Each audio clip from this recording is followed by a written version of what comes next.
ইরানে হামলা চালালে ইসরায়েলের কোনো অস্তিত্ব থাকবে না।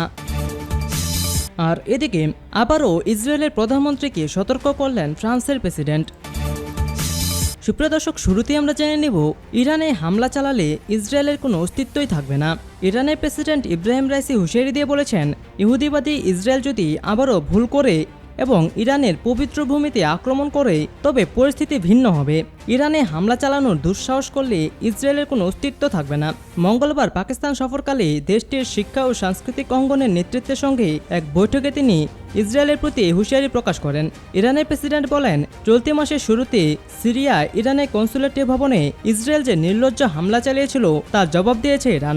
গত 13 এপ্রিল দখলদার ইসরায়েল ভূখণ্ডে একজাক ড্রোন ও ক্ষেপণাস্ত্র নিক্ষেপ করেছে ইসলামী প্রজাতন্ত্র। এ সময় ইব্রাহিম রাইসি পশ্চিমাদের সমালোচনা করে বলেন, পশ্চিমারা গাজায় ইসরায়েলি বাহিনীর গণহত্যাকে সমর্থন করে একই মুখে তারা মানবাধিকার রক্ষা দাবি করে। তিনি বলেন, গাজায় ইসরায়েলের অনবরত হামলায় 7 মাসে 34,000-এরও বেশি নিরীহ ফিলিস্তিনি নিহত হয়েছে। ইরানের প্রেসিডেন্ট বলেন, আজ আমেরিকা এবং পশ্চিমারাই মানবাধিকারের সবচেয়ে বড় লঙ্ঘনকারী। তারা মুখে মানবাধিকারের কথা বললেও প্রকৃতপক্ষে তাদের মানবাধিকার রক্ষার দাবি শূন্য। প্রেসিডেন্ট রাইসি একটি উচ্চপদস্থ রাজনৈতিক ও অর্থনৈতিক প্রতিনিধি দলের নেতৃত্বে 2 দিনের সফরে পাকিস্তানে রয়েছেন।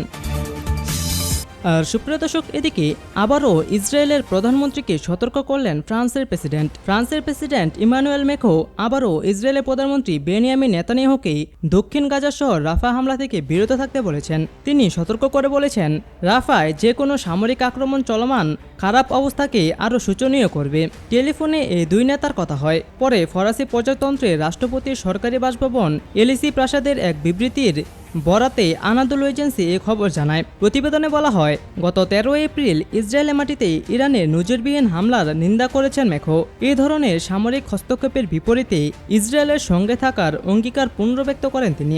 এ সময় প্রতিশোধমূলক হামলাকে অগ্রহণযোগ্য বলে সংজ্ঞায়িত করে ফরাসি প্রেসিডেন্ট বলেন, এই অঞ্চলে উত্তেজনা এড়াতে সব পক্ষেরই ব্যবস্থা নেওয়া উচিত। গাজা উপত্যকায় মানবিক পরিস্থিতির কথা উল্লেখ করে ম্যাক্রো বলেন, রাফা ইসরায়েল যে সামরিক আক্রমণের পরিকল্পনা করছে তার বিরোধিতা করছেন তিনি, কারণ এটি গাজায় ইতিমধ্যে বিপর্যয়কর পরিস্থিতিকে আরও বাড়িয়ে তুলবে এবং উত্তেজনাও বাড়িয়ে দেবে।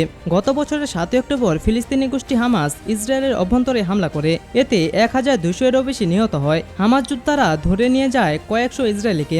এরপর থেকে ইসরায়েল গাজা উপত্যকায় নৃশংস আক্রমণ শুরু করে। সর্বাত্মক সামরিক অভিযানে তেল আবিব কোনো মানবিক নিয়ম মানছে না। নির্বিচারে নারী ও শিশুসহ বেসামরিক ফিলিস্তিনি নিহত হচ্ছে। এই পর্যন্ত 34,000-এরও বেশি ফিলিস্তিনি নিহত হয়েছে।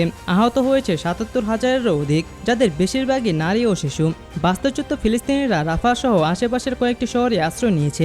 এখন সেখান থেকে শরণার্থীদের সরিয়ে হামলার প্রস্তুতি নিচ্ছে ইসরায়েল। তারা বলছে, সাধারণ মানুষের আশ্রয়স্থলের আড়ালে হামাস যোদ্ধারা রাফায় সংঘবদ্ধ হয়েছে, যা ইসরায়েলের নিরাপত্তার জন্য হুমকি স্বরূপ। এদিকে আন্তর্জাতিক বিচার আদালতে ইসরায়েল গণহত্যার দায়ে অভিযুক্ত। জানুয়ারিতে একটি অন্তর্বর্তীকালীন রায়ে তেল আবিবকে গণহত্যামূলক কর্মকাণ্ড বন্ধ করতে এবং গাজার বেসামরিক নাগরিকদের মানবিক সহায়তা প্রদানের নিশ্চয়তা দেওয়ার ব্যবস্থা নেওয়ার নির্দেশ দেওয়া হয়েছিল। এই পরিস্থিতিতে রাফা হামলা না করতে বিভিন্ন দেশ ও সংস্থা ইসরায়েলকে অনুরোধ করেছে।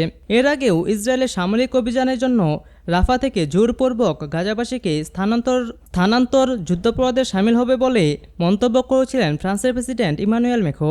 এছাড়াও ফিলিস্তিনের অবরুদ্ধ গাজা উপত্যকায় হামলা চালালে ইসরায়েল বিশ্ব থেকে আরও বিচ্ছিন্ন হয়ে পড়বে বলে সতর্ক করেছেন মার্কিন পররাষ্ট্রমন্ত্রী অ্যান্টনি ব্লিংকেন। 22 মার্চ ইসরায়েলি প্রধানমন্ত্রী বেনিয়ামিন নেতানিয়াহুকে সতর্ক করেন তিনি, কিন্তু এসব সতর্কবার্তার পরও ইসরায়েল তার অবস্থানে অনড়।